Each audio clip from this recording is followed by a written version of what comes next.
नमस्कार दोस्तों, आप सभी का हमारे YouTube चैनल में बहुत बहुत स्वागत है। आइए आज हम माँ गंगा के उत्पत्ति के बारे में जानते हैं। जैसे कि आप सबको पता है, हिंदू धर्म में गंगा नदी को देवी या माता के रूप में पूजा जाता है। धार्मिक मान्यताओं के अनुसार माँ गंगा में स्नान करने से जीवन में आ रही समस्याएं दूर हो जाती हैं। गंगा नदी के जन्म और उद्गम से जुड़ी हुई कई कथाएं प्रचलित हैं। पौराणिक कथा के अनुसार राजा बलि नामक शासक ने भगवान विष्णु को प्रसन्न करके पृथ्वी लोक पर अपना अधिकार जमा लिया था और स्वयं को भगवान समझने लगा। अहंकार में चूर होकर राजा बलि ने देवराज इंद्र को युद्ध के लिए ललकारा। स्वर्गलोक पर खतरा मंडराता हुआ देख देवराज इंद्र भगवान विष्णु से मदद मांगने पहुंचे। तब राजा बलि के उद्धार के लिए भगवान विष्णु ने वामन रूप धारण कर लिया। उसी समय राजा बलि अपने साम्राज्य की सुख समृद्धि के लिए अश्वमेध यज्ञ करवा रहा था, जिसमें उसने विशाल ब्राह्मण भोजन का आयोजन किया और उसे दान दक्षिणा दी। तभी भगवान विष्णु वामन रूप में राजा बलि के पास पहुंचे। बलि को यह आभास हो गया था कि भगवान विष्णु ही उनके पास आए हैं। राजा बलि ने जब ब्राह्मण से दान मांगने के लिए कहा, तब भगवान वामन ने राजा बलि से 3 कदम जमीन दान के रूप में मांगी। यह सुनकर राजा बलि खुशी खुशी तैयार हो गया। तब भगवान विष्णु ने अपना विकराल रूप धारण किया। उनका पैर इतना बड़ा हो गया कि उन्होंने पूरी पृथ्वी को एक पैर से नाप लिया और दूसरे पग से पूरे आकाश को। इसके बाद वामन भगवान ने पूछा कि वह तीसरा पग कहाँ रखे। तब राजा बलि ने कहा कि मेरे पास देने के लिए और कुछ नहीं है, और अपना शीश झुकाकर कहा कि वह तीसरा पग उसके शरीर पर रख दें। तब वामन भगवान ने ऐसा ही किया और ऐसे राजा बलि पाताल लोक में समा गया। पौराणिक कथा के अनुसार जब भगवान विष्णु ने अपना दूसरा पैर आकाश की ओर उठाया था, तब ब्रह्मा जी ने उनके पैर धोए और उस जल को कमंडल में भर लिया था। जल के तेज से ब्रह्मा जी के कमंडल में माँ गंगा का जन्म हुआ था। कुछ समय बाद ब्रह्मा जी ने उन्हें पर्वतराज हिमालय को पुत्री के रूप में सौंप दिया था। एक कथा यह भी प्रचलित है कि जब भगवान वामन ने अपना एक पैर आकाश की ओर उठाया था, तब उनकी चोट से आकाश में छेद हो गया था। इसी से 3 धाराएं फूट पड़ी थी।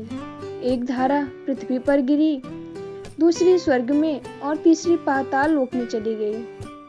इसलिए माँ गंगा को त्रिपथगा के नाम से भी जाना जाता है। गंगा नदी के धरती पर आगमन की एक कथा यह भी है कि प्राचीन काल में सगर नामक प्रतापी राजा हुआ करता था, जिसने अपने साम्राज्य के विस्तार के लिए अश्वमेध यज्ञ का आयोजन किया और यज्ञ के दौरान घोड़ा छोड़ दिया। जब इस यज्ञ का पता देवराज इंद्र को चला, तो वह चिंता में आ गया।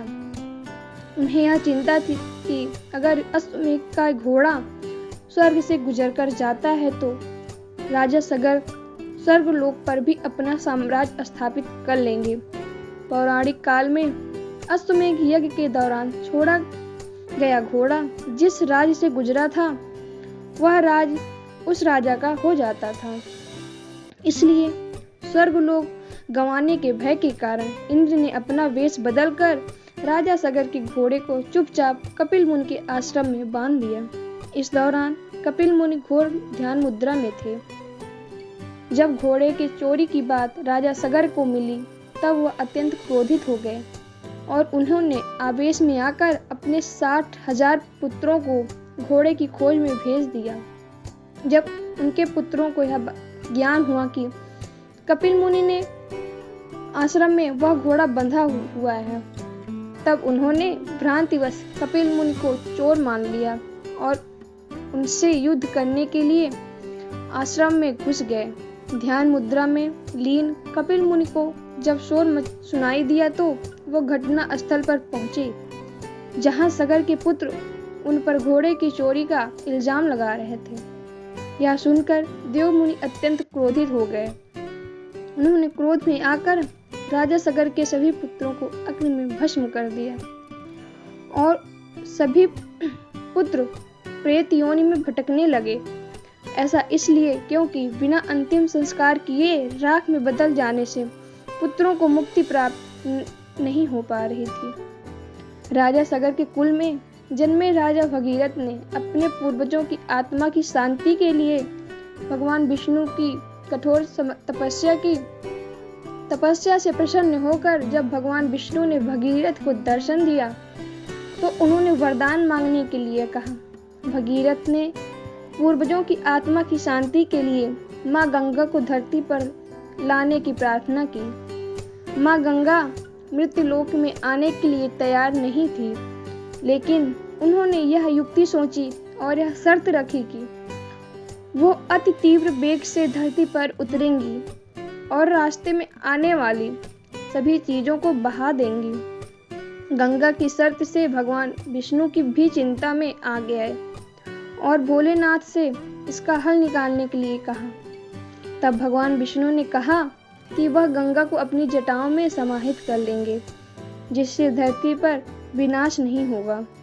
इसके बाद भगवान शंकर ने गंगा को अपनी जटाओं में समाहित किया और इस तरह माँ गंगा नदी धरती पर प्रकट हुई।